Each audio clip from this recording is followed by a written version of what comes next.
pode contar.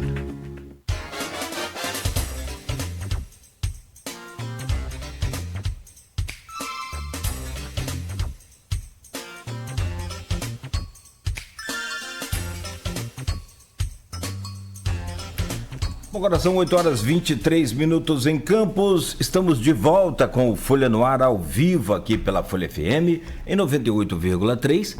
Ao vivo também pelo Face, pelo YouTube, pelo Instagram. Você pode acompanhar esse programa daqui a pouco em podcast. Logo mais tem reprise na Plena TV. Estamos às 8h23. Campos com tempo nublado neste momento, bem fechado, né? Deve ter chuva durante todo o dia de hoje, segundo o Instituto Nacional de Meteorologia. Agora faz 25 graus aqui no centro, a temperatura hoje não deve passar de 29 graus, mas a umidade aumenta aí essa sensação térmica, mas não deve passar de 29 graus. Você confere aí imagens também lá da Ponte da Lapa, aquela região ali da curva da Lapa, área central, com tempo nublado. No programa de hoje, com a Luiz Abreu Barbosa na bancada, estamos conversando com o professor Carlos Abraão Moura Valpassos. Ele é antropólogo e professor da UF. Fizemos aqui um bom primeiro bloco, na minha opinião, se me permitem, conversando com o professor, falando sobre as repercussões aí mundo afora, e claro aqui no Brasil também, nas bolhas e tudo mais, sobre as declarações de Lula quanto à guerra em Israel, e em que ele compara, né, Netanyahu a Hitler, e os efeitos da guerra seria o Holocausto. Enfim, para esse bloco agora a gente tem um tema agora nacional, chegando aqui mais para o Brasil, e que é sobre Bolsonaro, professor. Na quinta-feira vai estar na Polícia Federal e no domingo na Paulista. Rapidamente, depois do dia 8 de janeiro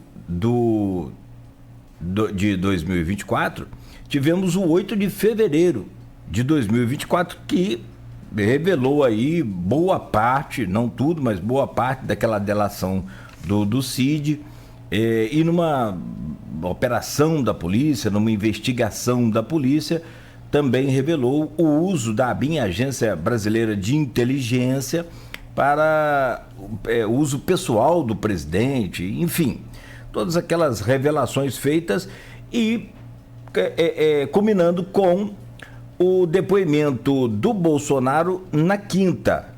O depoimento esse que ele tentou, através dos seus advogados, adiar ou transferir a presença dele para um outro dia, outra oportunidade, mas não conseguiu. Ele alegou que não tinha conhecimento do conteúdo completo de todo o processo.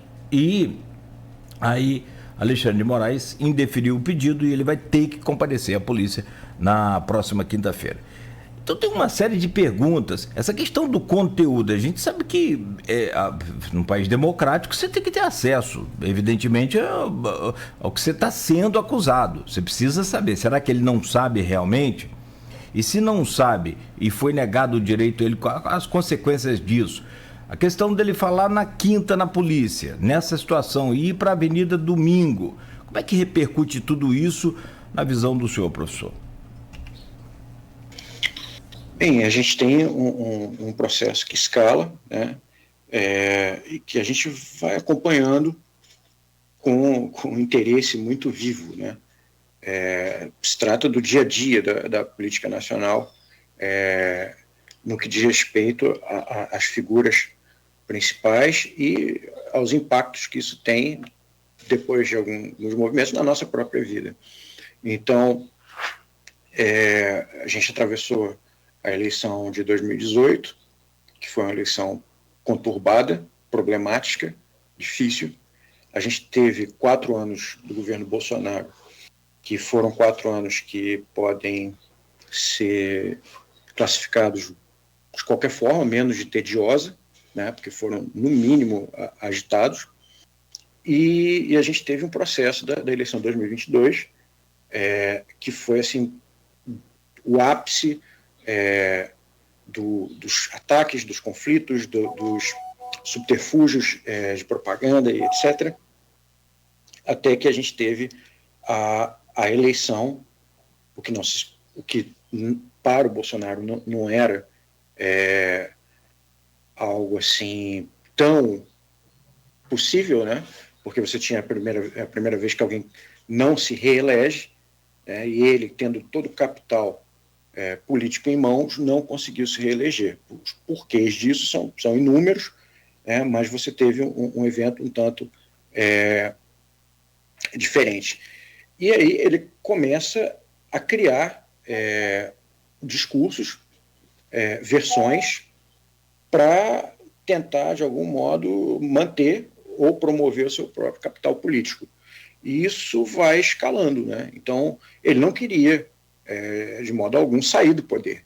Ele tinha interesse em permanecer como presidente. Era o projeto que isso se desse de modo democrático, que ele ganhasse pelo voto, né? Uma vez que ele não ganhou pelo voto, então ele tinha que desacreditar o voto, obviamente, coisa que ele já vinha fazendo há muito tempo.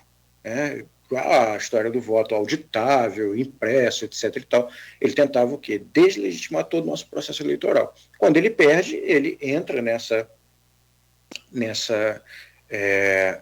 argumentação, né? Ele reforça isso, e ele começa a fazer uma movimentação de bastidores, tentando isso que a gente viu que culminou no 8 de janeiro, né? Tentando um golpe, uma vez que teria sido para ele mais interessante, obviamente, se reeleger. Não conseguiu, o golpe era uma segunda via. Só que o golpe não foi para frente. A verdade é essa. Ele foi construído, ele foi arquitetado, ele foi pensado, né? Mas ele não foi para frente. E aí você teve aquela invasão do Congresso, né? Uma espécie, né? E volta à discussão o nosso Capitólio. A gente teve o nosso Capitólio ali, um referencial histórico, mas a gente teve, um ano antes, a gente teve a invasão dos Estados Unidos. A gente teve a nossa versão, Bolsonaro estava longe, e uma das questões é que ele começa a enfrentar os processos contra os atos dele ao longo desse período, né? Coisa que até então você não estava tão nítido, e agora ele tem que responder. E aí uma das questões é que ele, ao longo do processo, ele precisa, faz parte do procedimento que ele dê seu depoimento, porque senão você não teria, né, você não vai escutar a pessoa que está sendo acusada, ela tem que ser escutada. Ele alega que não tem acesso aos autos do processo. Bem, nesse caso, ele tem que provar que ele não tem acesso, né? Se ele não tem acesso, de fato, é algo muito ruim, é algo problemático. Agora, não pode ser também uma manobra política dele para, mais uma vez, se apresentar como perseguido, vítima, que ele fala, né? E inclusive tenta articular a ideia de que nós vivemos, uma ideia que pode não estar presente aqui nessa nossa reunião, mas que está presente em muitas redes sociais, a ideia de que vivemos hoje numa ditadura, né? Estranhamente, vivemos numa ditadura de um presidente que foi eleito, de um processo democrático que foi apoiado, onde você tem 3 poderes, onde você tem o respeito aos procedimentos, etc. e tal, onde você não tem tido nos últimos 14 meses ataques ao sistema democrático, né? Não por parte do governo, teve por parte de outros. Então, você cria esse tipo de argumentação como forma de potencializar a sua legitimidade. Só que nesse processo que ele responde, ele está ali indicado, não sou da área do direito, mas ele está ali apontado para diferentes infrações criminais, né? Atentado ao Estado Democrático de Direito, tem várias questões. Ele dá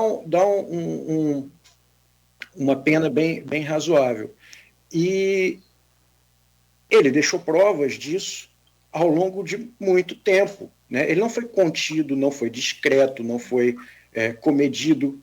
Ele foi bastante explícito dentro das 4 linhas, mas se precisar a gente estica a linha, a gente retrai a linha, né? A gente dá um jeito, a gente tira as linhas, né? Não precisa de linha mais. Então, o jogo ali foi pensado para um contexto em que ele venceria as eleições. Não depois que ele perde, a tentativa pelo golpe em si, e por que esse golpe não foi para frente, é uma coisa que a gente vai ter que discutir. Talvez o futuro explique detalhadamente. A gente tem algumas pistas, né, mas não necessariamente a gente tem razoável material para explicar, porque são muitos atores envolvidos, né? Você tem o exército, você tem políticos, você tem o Congresso, você tem governos estrangeiros, você tem um golpe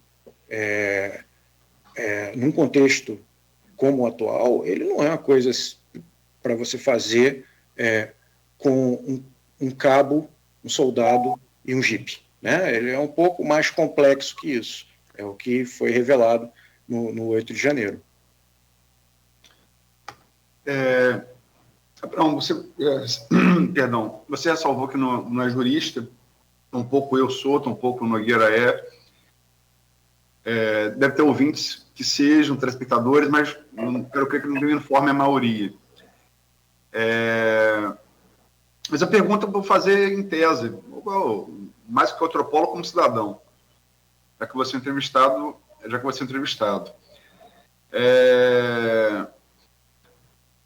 A gente, mesmo quem defende a Lava Jato, quem defendeu e mudou de ideia pelo que ela se revelou e tal, sobretudo depois que o Moro aceitou, né, desde os vazamentos da Vaza Jato, né, pela Intercept Brasil, mas sobretudo depois que o Moro aceitou ser ministro da Justiça de Bolsonaro, né, que é uma coisa que ficou muito explícita, né, explicitou muito demais. A parcialidade de Moro hoje parece que é algo consensual. As pessoas que apoiam precisavam fazer isso, né? Mas ninguém nega que houve parcialidade, que foi um dos motivos jurídicos, junto com a questão do foro, para a anulação das condenações de Lula. Um jurista que eu tenho muito respeito é o Walter Mairovich, ex-juiz, é consultor jurídico do UOL. Eu acompanho ele há algum tempo, gosto muito das observações dele. Está longe de ser um jurista bolsonarista como o Ives Gandra, como André Marques, André Mendonça, como Cássio Nunes Marques, como Marco Aurélio Mello, né? Tem uma visão que me parece até progressista, política, embora não revele muito. Ele falou uma coisa que me deixou com me acendeu uma coisa, um porém razoável na cabeça. No que já foi revelado até aqui, tudo leva a crer que está em marcha lenta. Como foi com Lula, a coisa é gradativa, homeopática, né? É um procedimento que foi igual para Lula. Você está tratando de figuras muito populares, né? Tanto Lula quanto Bolsonaro, inegavelmente, são figuras muito populares. Mas no que já foi revelado, você tinha planos diferentes de prisão e de execução de Alexandre de Moraes. E o Mairovich fala, como uma pessoa pode julgar algo isentamente se ela está julgando a possibilidade da execução dela, do enforcado na Praça dos Três Poderes, por exemplo, era uma delas. E que, a partir daí, o Alexandre de Moraes, no entender dele, Walter Mairovich, que é um jurista respeitado, não teria imparcialidade para julgar Bolsonaro. O que você, em tese, acha disso? Eu acho que isso é mais um dos desafios de entendimento que a gente tem para as situações contemporâneas, viu, Luiz? Porque a partir da premissa dele, como jurista, o Alexandre de Moraes estaria impedido de fato, porque ele é uma das partes envolvidas, né? Você não está falando de uma pessoa que, caso o golpe tivesse ido à frente, ela teria voltado a trabalhar na segunda-feira tranquilamente. Você está falando de uma pessoa que ou teria sido presa ou teria sido enforcada na Praça dos Três Poderes, com um caminhãozinho e tudo para puxar pela corda. Aconteceu com o Alexandre de Moraes um evento recente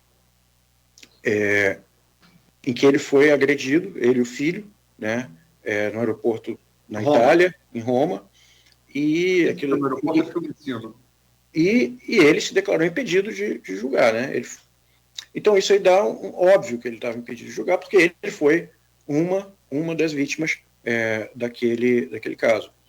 Mas aí a gente entra numa outra dimensão dessas alegrias que a gente tem, que é o seguinte: assim como a ABIN foi aparelhada pelo Bolsonaro, o STF estava em processo de aparelhamento, né? Ops, desculpa eu ter que falar, mas é isso. Porque ele passou boa parte da campanha dele em 2018, boa parte do governo dele falando que as políticas da esquerda, né, levavam ao aparelhamento das instituições. Uma tática discursiva, né, para fazer uma fumaça naquilo que ele mesmo tinha intenção de fazer, que era aparelhar para ele. Então, o próprio Nunes Marques, o André Mendonça, são uma tentativa, inclusive se você analisa os votos deles no que diz respeito às posturas, às questões políticas, você vai ver que tem ali uma tentativa de aparelhamento dentro da linha dentro das 4 linhas, né, do STF.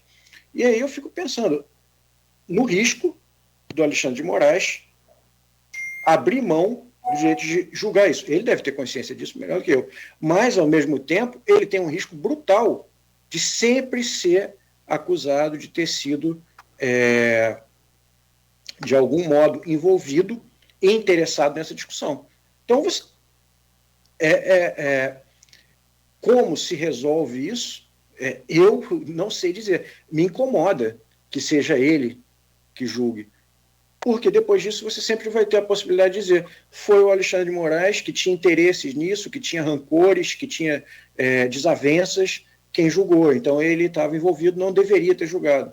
Vai ser uma sentença que sempre vai ser atravessada, por melhor que seja a sentença, por mais bem formulada, bem escrita, bem embasada, você vai ter ali a crítica de que a pessoa não poderia ter formulado aquela sentença porque ela está envolvida, né? Assim como o Moro, né?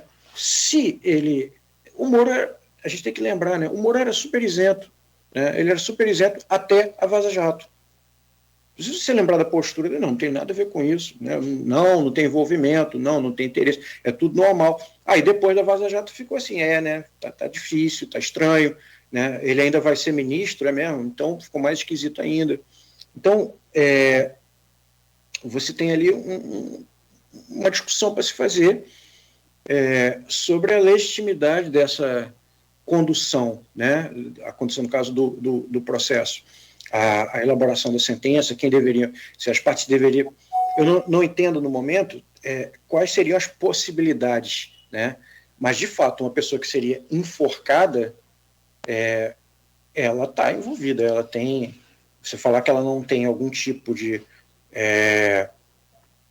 entrelaçamento emotivo é difícil. Eu nem sei, Nogueira, você quer fazer um intervalo e a gente passar pro... Vamos tocar direto. Tocar direto, o assunto também é bom. O próximo assunto aí é o nosso canavial aqui, como você fala. Capi, né? Capi, Vamos baixar para o nosso canavial. Sei. Começava a loucubrar muito, Alfa Centauro, porque vamos para o nosso canavial. Vamos voltar para... Boa. Mas, enfim,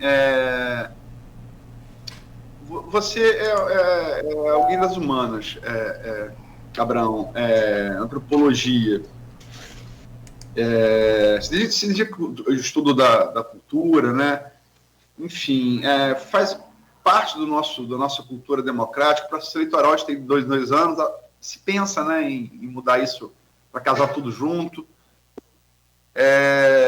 Mas a eleição mais próxima ao eleitor, sem sombra de dúvida, a eleição municipal, né? É o prefeito, quem lida diretamente, né, com o cidadão, o prefeito, o vereador. E a gente tem essa eleição, são agora 7 meses e, Aloysio, 6 e 9, 7 meses e 15 dias exatamente para a urna de 6 de outubro. Não é tanto tempo assim, né? e todas as pesquisas, Campos tem 2 turnos, né? Coeficiente eleitores, todas as pesquisas dão uma liderança muito expressiva de Vladimir Garotinho, o prefeito, e todas elas indicam a possibilidade, pelo menos as pesquisas de 2023, né? A possibilidade dele vencer em turno único. Como é que você avalia, né? Você te mandei as matérias de pesquisa com os números, e como é que você projeta? Olha, eu acho que essa eleição agora a gente tem alguma dificuldade de pensar ela sem considerar o processo da última, né? Então, das últimas. Então a gente teve a eleição do Rafael Diniz, que foi uma ruptura com o clã Garotinho, né? Que foi uma vitória expressiva, e você teve 4 anos de um governo que não teve sucesso na percepção da população. E isso resultou num posicionamento hierárquico, né, nos votos, bem prejudicado do Rafael Diniz nas últimas eleições que tivemos. E aí você volta com a disputa dos antigos personagens em novos avatares. Então agora você não tem mais Arnaldo Viana, mas tem o filho do Arnaldo Viana, você tem o filho do Garotinho, então você já reposiciona. E o Garotinho ganhou uma eleição, o Vladimir Garotinho, e depois disso conduziu a cidade de um jeito que tem sido apreciado por parte, como mostram os números, né, parte substantiva da população. Então, e teve ainda alguma sabedoria no sentido de promover os transtornos antes do ano eleitoral, né? O grosso dos transtornos, por exemplo, com as mudanças no trânsito, no asfalto, etc. e tal, que paralisou, que complicou o cotidiano. Ele fez isso no início, que era para já deixar agora apagado na memória. Mas ele transformou a cidade num canteiro de obras, né? Você não teve grandes rebuliços, né? Você não tem um escândalo, você não tem... Então, com a cidade em movimento, com ele no poder, aí volta, né, a capacidade que você tem de se reeleger. Então, ele tem a máquina pública a favor, ele fez uso do poder no sentido de promover ações. Você tem críticas a ele, né, obviamente, como falta isso, você tem que melhorar a saúde, o transporte público ainda é insuficiente. Mas quando você projeta na memória o que foi o governo do último cabo eleitoral dele, que foi o Rafael Diniz, então você tem ali um contraste que faz com que, talvez seja melhor não mexer, né? Então vamos continuar isso. Sem contar os interesses diretos, porque, como você disse, a eleição municipal, as eleições municipais, elas são mais... elas atingem a gente de um modo mais... Não é apenas uma questão de ideias, de respeito ao que a gente vai fazer na semana seguinte. Então, muita gente tem familiar envolvido. Campos é uma cidade onde muita gente trabalha direto ou indiretamente na prefeitura. Então, você tem todo o aparato municipal que vai se mexer de um determinado modo, sem contar a nossa velha discussão aqui, né, no município, que é a questão dos RPAs, que são trazidos sempre, né, nesses momentos de eleição, para discussão. Claro, aqueles que querem voltar a ser, perderam o posto, eles vão votar contra, mas aqueles que já estão votam a favor, a não ser que haja alguma ruptura. Mas você tem ali um processo que parece favorável e que as pesquisas indicam que sim. Pode haver reviravolta. Tudo na vida pode ter reviravolta, né? Você pode ter algum evento aí inesperado, mas se a coisa continuar nesse ritmo, a gente tem uma tendência que não seja em primeiro turno, né? A gente não precisa ter uma vitória em primeiro turno, mas parece uma margem folgada para uma reeleição. Em relação à Câmara, as pesquisas para a eleição majoritária são sempre muito mais precisas, motivo óbvio, né? Não é sempre mais votado que eleito pelo legislativo, depende do partido, do coeficiente eleitoral, são cálculos sempre complexos, né? Então não dá assim, não dá para você ter para você ter uma precisão de nome, né? De nome, mas dá para você ter uma ideia de tendência de grupo. Isso dá para ter. Os 25 mais votados, não quer dizer que esses 25 vão se eleger. Mas se tem, como mostrou a pesquisa Iguape de julho do ano passado, que é relevante, que foi contratada pelos Bacelar, se você tem dos 25 mais apontados, 18, como foi o caso, que são ligados ao governo, você tem, ao que parece, uma tendência, né? Como é que você projeta, você pensa essa eleição à Câmara Municipal? Olha, parece são 7 meses, né? Para algumas coisas, 7 meses não são nada. Agora, para outras, 7 meses são significativos. Então, a gente pode ter alguma alteração, né, nessa perspectiva, mas não seria uma alteração assim, metade deles, né? A gente tem ali um indicativo, né, dos nomes mais bem posicionados. E esse é um dos pontos cruciais para você pensar o que vai ser o próximo governo. Porque se você monta ali uma base de apoio, você tem uma facilidade muito maior, né, de condução dos seus interesses. E aí volta. O executivo hoje ele vai se posicionar de modo a favorecer os seus apoiadores. Então, a gente tem toda a dificuldade de precisar quantos votos serão necessários para eleger o fulano ou o beltrano, mas você vai ter ali uma força política que nesse momento é considerável, né, que vai estar impulsionando as pessoas que são do seu interesse. Então, acredito que a gente deve ter uma maioria da Câmara favorável ao governo, caso esses cenários se projetem, né? Mas por que eu digo que pode ter alguma alteração? Você pode ter algum herói anônimo que surja, né, daqui para lá e que se candidate, vence, alguma reviravolta. Mas, no grosso, a tendência é que a gente tenha uma ampliação dessa margem de apoio, né, na Câmara ao governo, o que vai trazer algum conforto, né? Porque vide os eventos agora vivenciados com a discussão da LOA.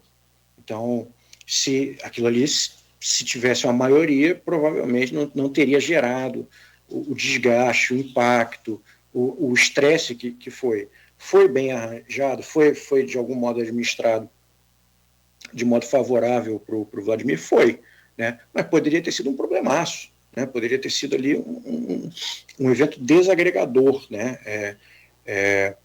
Então, imagino que a gente tenha uma maioria para lá. E não vai ser uma maioria, como é que eu posso dizer? Não vai ser uma maioria muito diferente, né? Porque a nossa Câmara dos Deputados tem figuras que são que já estão ali há algum tempo, né? Que já você pode ter as alianças políticas, etc. e tal, mas quando eu falo assim de diferente no sentido do perfil, o perfil ele parece que se mantém, né? Então a ideia de que a gente vai ter perfis progressistas, eu não visualizo a Câmara dos Vereadores de Campos com talvez 2 vereadores mais centro-esquerda, mas não o perfil geral me parece mais conservador, mais atrelado. Uma coisa um tanto... Eu sempre tive a impressão de que em Campos a coisa era meio fisiológica, ainda mais quando você pensa no tipo de realidade que a gente tem, porque é uma oposição, mas é uma oposição que se alterna, né? Tipo, a própria última eleição que a gente teve, onde você tinha figuras que já que representavam seus pais, mas que os pais romperam politicamente, mas foram aliados anteriormente. Então você tem aproximações, né? Você tem aproximações interessantes. Mesmo quando a gente coloca o Rafael Diniz, a gente tem também alguns paralelos para pensar que Campos parece uma uma espécie de continuidade no tempo, né, de algumas famílias. Encarna bem isso. Professor, a gente tem comentado aqui sobre essa questão de clãs, essa coisa de família, sempre claro, evidente, é a política de Campos, mas a gente tem observado também um fenômeno interessante, sei que é fenômeno, mas uma característica bem particular do Vladimir, que ele consegue, e aí talvez pela primeira vez eu vejo, não só na família dele, mas como em todos os outros grupos também, se dá bem, né? Surfar bem essa onda aí desses números de aprovação, tanto na Pedra, que é a 98, que a gente chama, que não é a maior, como a Luísa sempre relata aqui, não é de fato a maior seção de Campos, é uma importante seção, né? É uma zona eleitoral importante, melhor dizendo, mas não é a maior é a 75, que pega ali de Donana até Farol de Santo Tomé, mas é uma importante zona eleitoral. E você fala assim, toda vez que teve um candidato da Pedra e que conseguiu conciliar com um candidato da periferia ou um candidato de fora da Pedra, ele não conseguiu unanimidade, ele não conseguiu unanimidade, não conseguiu vencer, nem na Pedra ou então no interior. O Vladimir parece que ele conseguiu, pela primeira vez, e aí falando até da família, essa coisa de desfilar bem aqui pela Pedra e também não perder o fio, não perder aí a sua identidade, que é uma característica dos garotinhos, com o interior, com a periferia. O que ele tem de diferente em relação a todos os outros, em relação também à sua família? Ele conseguiu se desvencilhar da imagem dos pais? Será que ele conseguiu um bom aliado como vice? O que você pode bater o martelo e dizer que ele acertou aí nisso? Bater o martelo é difícil, né? Mas assim, ele tem qualidades, digamos. É um prefeito jovem, né? Ele é um prefeito jovem articulado no sentido de que ele faz uso das redes sociais, ele já é muito mais familiarizado com isso do que outros políticos mais antigos. E ele conseguiu uma distância, né, uma distância dos pais que dá um certo, pelo menos na imagem, né, óbvio, você não consegue se desvincular, mas ele conseguiu pelo menos uma fachada de autonomia, né, e isso dá uma certa credibilidade, mas não só isso. Eu diria que essa coisa do prefeito jovem, de classe média alta, né, para ser contido, né, que circula pelo centro da cidade, mas que não chutou os programas sociais, que manteve um pé na realidade da população mais necessitada da cidade. Acho que entende que tem necessidade do centro urbano, né? Então, o tipo de obra que ele faz, o tipo de obra que ele implementa, né, é uma coisa que agrada, né, esse núcleo da Pedra. Ao mesmo tempo, ele não se afasta dos programas que são necessários, que são demandados, né, pela população menos central, né. Então, você tem ali uma figura que não joga de modo também bélico, não é uma figura que está o tempo todo em combate, em agressões. Não. Ele parece um personagem ponderado. E no contexto que a gente viveu a política nos últimos anos, esse personagem ponderado ele gera algum grau de empatia, né? Então, a meu ver, ele tem um perfil que difere do perfil dos pais, né? Obviamente, é filho de quem ele é, né? Da Rosinha e do Antônio Mateus, mas ele tem uma certa autonomia, digamos, né? Ou ele projeta uma capacidade de autonomia e projeta isso em benefício próprio, né? Porque ele consegue afastar um tanto das críticas que eram dirigidas a seus pais. E ele ainda tem a questão de um vice que dá uma chancela também, né? Então, quando você coloca esses fatores, eu acho que são vários fatores que vão. E não é somente ser já não tão jovem, né? Ele que me perdoe, mas sejamos justos, mas também não é um político de 60 anos, 70 anos. Mas, por exemplo, o Rafael Diniz, ele trazia essa fachada do prefeito jovem, mas ele ficou muito envolvido com as questões puramente de um segmento pequeno da população, né? Então, você teve uma... como é que eu posso dizer? Você desfez os programas sociais, desamparou as pessoas que precisavam desses programas sociais, e aí, realmente, você criou uma distância, né? Você abriu um distanciamento único ali das demandas da maior parte da população. E também não encantou a classe média, né? Então você conseguiu tudo num movimento muito rápido. Você desencantou a classe média, você afastou a periferia, e aí, bem, o resultado veio na última eleição. O Vladimir, ele consegue manter um equilíbrio maior nessa performance, digamos assim. Abraão, são 8h59, vou fazer minha última pergunta, porque por conta do tempo. Todos os 3 assuntos, né, dá para a gente fazer não só um programa, como uma série de programas. Né?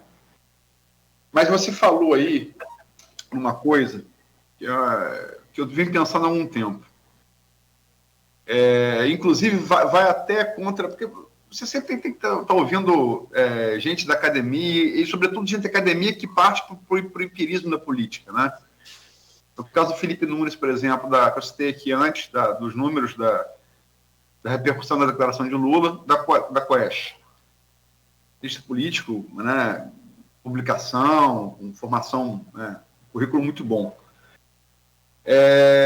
Ele e o Lavareda antes dele, e Lavareda é necessário falar, porque o Lavareda é do IPESP, que foi quem mais acertou a eleição presidencial do primeiro e segundo turno de 2022.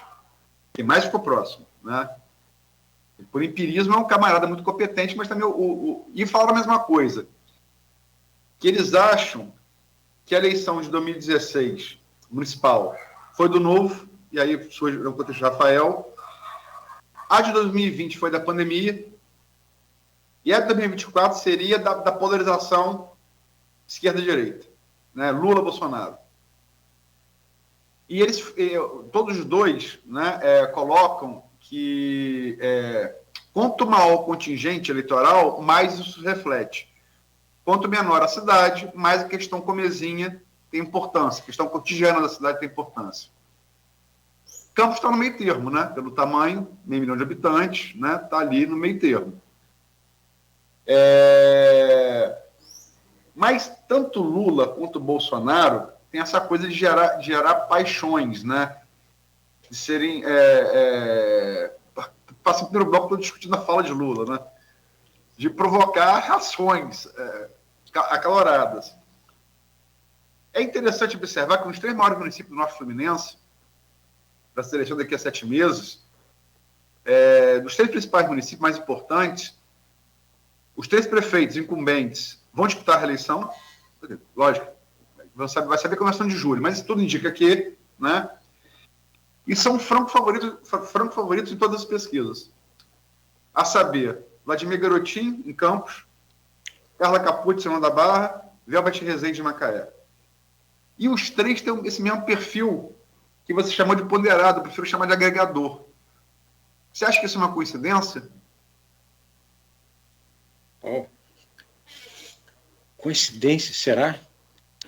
É uma boa pergunta, né? Porque você realmente está falando de 3 municípios que são figuras... Você pode dizer, olha, o Vladimir Garotin é de direita, mas não é aquela direita fervorosa. Pode dizer que, em alguns momentos, não, mas ele gosta de um programa social, ele é de esquerda. tá bom, mas dizer que ele é de esquerda forçou, né? De fato, são figuras ponderadas. Aqui em Campos... Desculpe, eu posso só completar? Ela acabou de falar do PT. Se ela for do PT, ela é de esquerda, mas nem tanto. Exatamente. Eu tive um professor de ciência política que, depois de 20 anos, você já esquece quase tudo, né? Mas tem umas coisas que você lembra. E ele fez Ele foi para a Bélgica um tempo, o professor Sérgio Azevedo. E aí eu lembro dele descrevendo uma cena.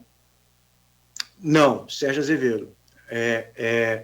Eu lembro dele descrevendo uma cena em que ele estava com um colega dele, eu acho que um belga, assistindo o horário eleitoral gratuito brasileiro, né? A propaganda política brasileira. E o belga estava olhando aquilo tudo e olhando intrigado. E aí, no final, ele disse assim, Sérgio, mas muito interessante aqui no Brasil, né? Que no Brasil você não tem divergência. Todo mundo quer a mesma coisa. Saúde, emprego e educação. Você não tem direita e esquerda no Brasil. É tudo saúde, emprego e educação, né? Então é isso que você precisa aqui no Brasil. Mas qual é a diferença entre eles? E isso sempre me marcou, porque óbvio que eles não eram todos iguais, né? Só que para você perceber o discurso, as nossas demandas se mantêm: saúde, emprego e educação. Nos últimos anos, a gente ganhou essa dimensão polarizada, onde você classifica as pessoas por uma decisão política como se aquilo ali fosse assim, o cerne que constitui moralmente um ser. E normalmente classifica das formas mais distorcidas possíveis, né? Virou um atributo moral. Mas você tem ainda essa possibilidade de figuras que trabalham a política, né? E o que é essa política? Acredito que o Aloysio foi muito feliz com essa história, com o adjetivo do agregador, né? É aquele sujeito que vai sentar. Isso era a política que a gente tinha até pouco tempo atrás. Era você sentar com o seu adversário político, com a pessoa que não pensa como você, e você conversa para ver o que é possível encontrar de comum para promover o interesse comum, não é isso? Então, imagino que quando a gente trata de questões mais palpáveis, né, que são essas que vêm com as eleições municipais, a busca por esses interesses comuns, elas acabam ficando mais atraentes do que a pura ideia de esquerda de direita. Porque, por exemplo, Campos é uma cidade, 60 e poucos, eu não recordo, 70% de votos em Bolsonaro. Foi isso. Mas quando você vai... 63,14, não fala a memória. Quanto? 63,14 votos válidos. Mas corrija se estiver errado, Nogueira. É por aí. Então, e tem um outro detalhe, né? Do mesmo jeito que você tem essas figuras ponderadas, que podem ter votado em um, podem ter votado em outro, né? Isso eu não sei se vai decidir se o Vladimir declarasse, olha, gente, queria contar um segredo para vocês, na eleição passada eu votei no Lula, né? Eu não sei se isso derrubaria o eleitorado dele, né? Porque você tem questões mais práticas ali para resolver. E acredito que ainda tem um outro detalhe. Na medida em que o Vladimir não é um Bolsonaro, né, não tampouco é um Lula, você não teria um oponente para ele. Se ele encarnasse o Bolsonaro, ele não teria um Lula na cidade para ele, né? Do mesmo jeito que se ele encarnar um Lula, ele não vira, ele não tem essa... Campos, a gente não teria a nossa polaridade aqui não se dá nesses termos. E a gente consegue ver isso em outras cidades, né? Em outras cidades, isso aí se encarna melhor. Você tem um candidato que é o candidato do Bolsonaro, você tem um candidato que é o candidato do Lula, e que são, assim, de algum modo, projeções desses dois personagens. Campos ainda figura uma política mais do diálogo, uma política que transita, né? Que tenta agregar. Obrigado, Luiz, ajudou. A ideia da agregação agregou. Gregor.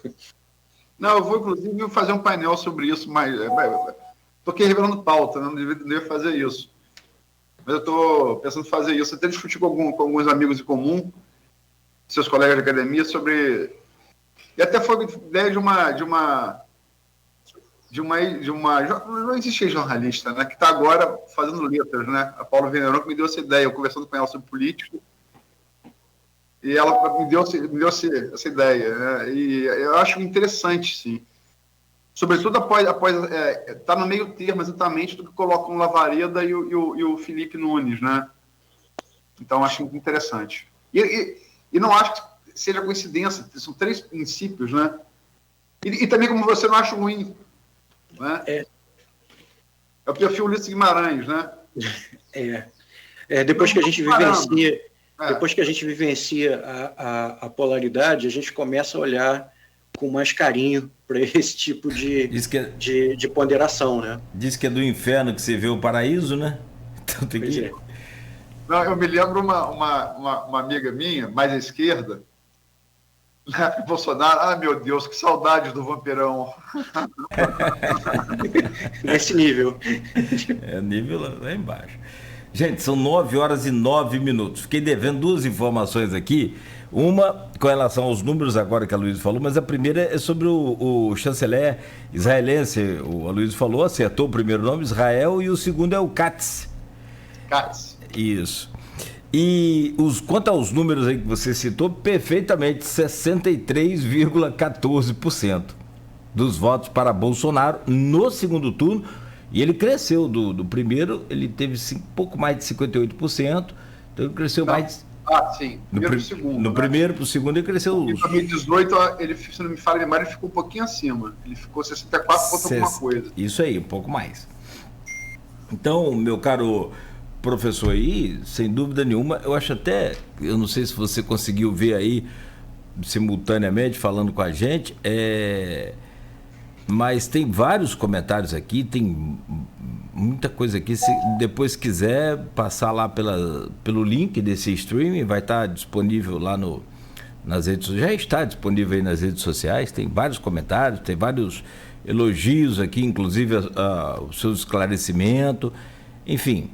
E a posição, né, da população com relação a essa questão aí dessa fala do Lula e outras coisas mais.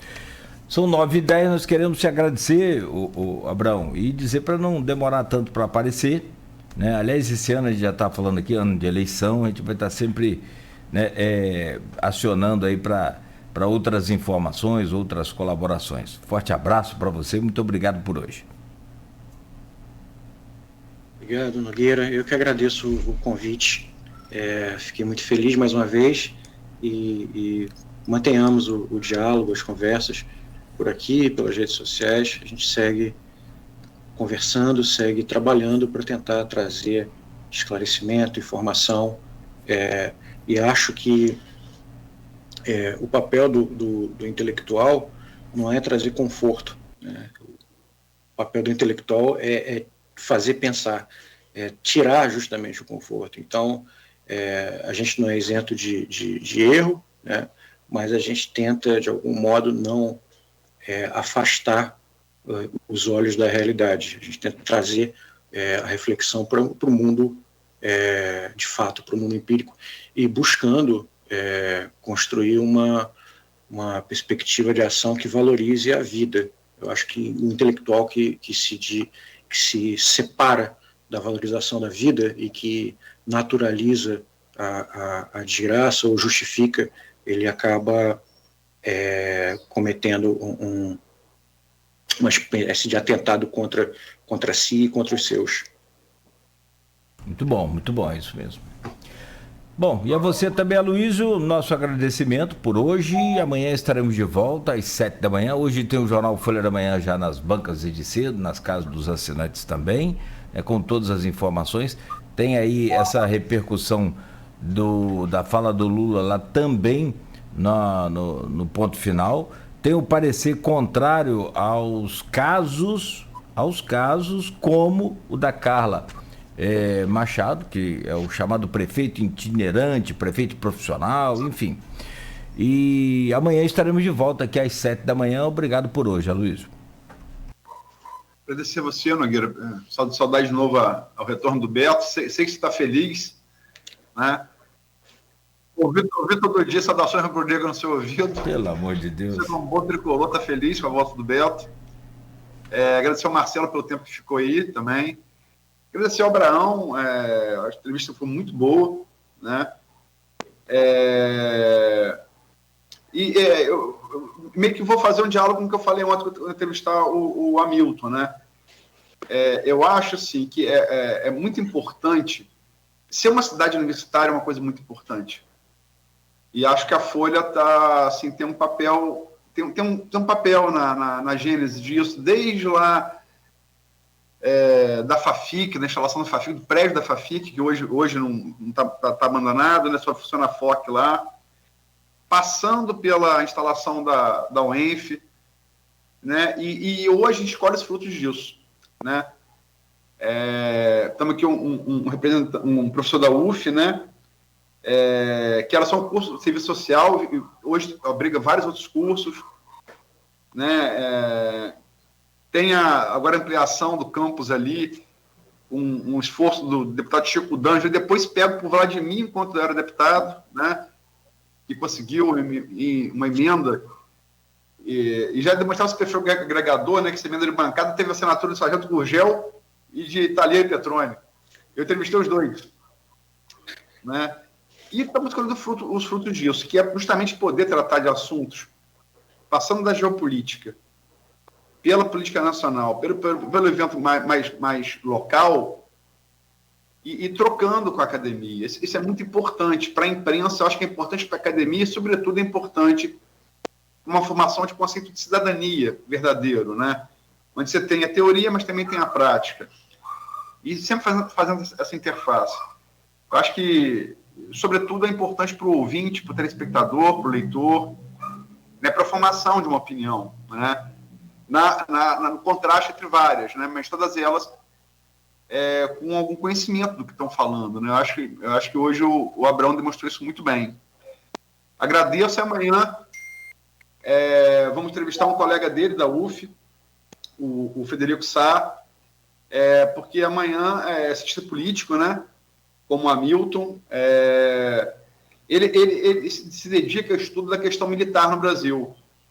E como amanhã vamos ter essa questão militar chegando ao depoimento da Polícia Federal, eu achei por bem fazer com ele amanhã, né? Tem nenhum pré-julgamento, todo mundo é inocente que se prova o contrário. Sim, claro. Perfeito. Gente, fechamos aqui, 9h15. Continue ligado, continue então aqui na Folha FM. Campos tem previsão de tempo chuvoso durante todo o dia. Agora são 9h15, faz 26 graus com tempo nublado. A gente fecha o programa de hoje, agradecendo mais uma vez ao professor Carlos Abraão Moura Valpassa, a você que nos acompanhou aqui também. E amanhã de volta às 7 da manhã. E, claro, né, continue aqui na Folha FM. O programa é oferecido por Coagro, Proteus, Unimed Campos, Laboratório Plínio Bacelar e Vacina Plínio Bacelar.